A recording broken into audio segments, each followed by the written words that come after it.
సరే డిఎన్ఆర్ 75 రకం ఇది. ఇది నాటి 25 రోజులు పూర్తయింది.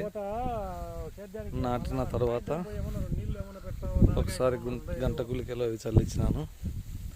మళ్ళీ ఇప్పుడు సత్త వదలాలి. నాటేటప్పుడు 2-3 పువ్వులతో నాటాం. ఇప్పుడు దగ్గర 15 పిల్లకలు 16 పిల్లకలు పైన వచ్చినాయి. చూడండి మీరే, 15 నుంచి 16 పిల్లకలు దాకా వచ్చినాయి.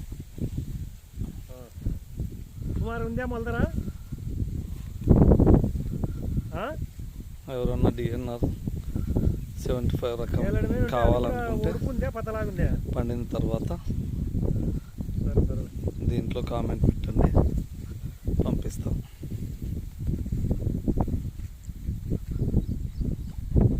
పొలం చూడండి, 26 రోజుల పైది.